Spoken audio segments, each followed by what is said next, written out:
चलते हैं देहरादून, जहां पर पुष्कर सिंह धामी प्रेस वार्ता कर रहे हैं।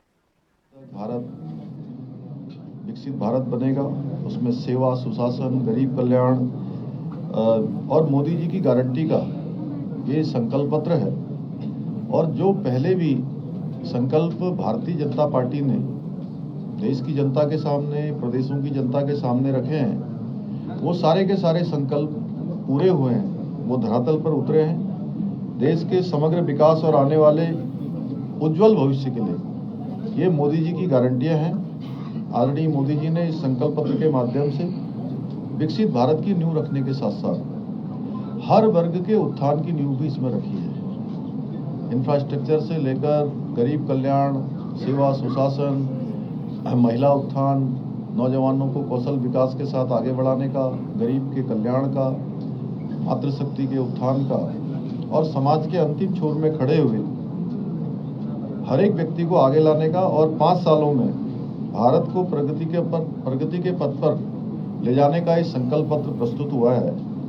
और हमें खुशी है कि आप सबके सामने हमने जो संकल्प 2022 विधानसभा के आम चुनाव में रखा था कि उत्तराखंड के अंदर नई सरकार के गठन होने पर हम यूसीसी लेकर आएंगे और हम उत्तराखंड में यूसीसी को लेकर आए।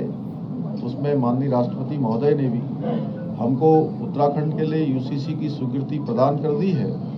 और अब भारतीय जनता पार्टी के संकल्प पत्र में माननीय प्रधानमंत्री जी के नेतृत्व में पूरे देश के अंदर यूसीसी की आवश्यकता इस संकल्प पत्र में प्रस्तुत की गई है।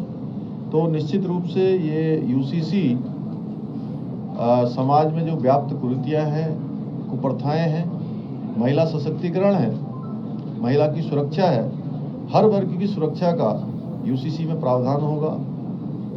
भारत के संविधान के अनुच्छेद 44 में इसका विस्तृत रूप से उल्लेख किया गया था।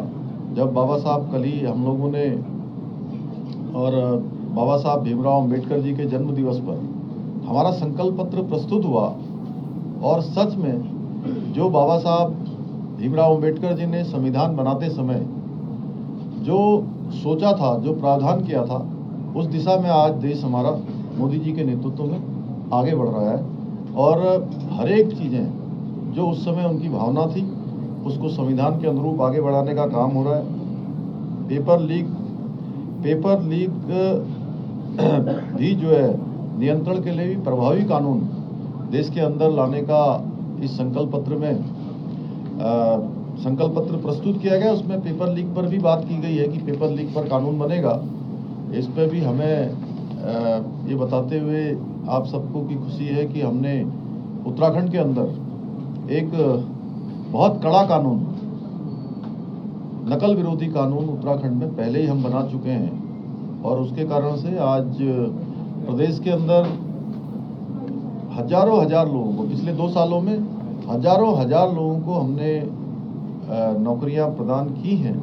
और वो सारी की सारी नकल विहीन हुई हैं, पारदर्शिता के साथ हुई हैं, बिना पेपर लीक के हुई हैं।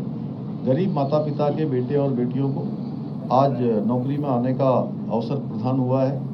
अभी 2 दिन पहले कांग्रेस पार्टी की नेता प्रियंका दीदी रामनगर और 1-2 स्थानों पर उन्होंने सभाएं की थी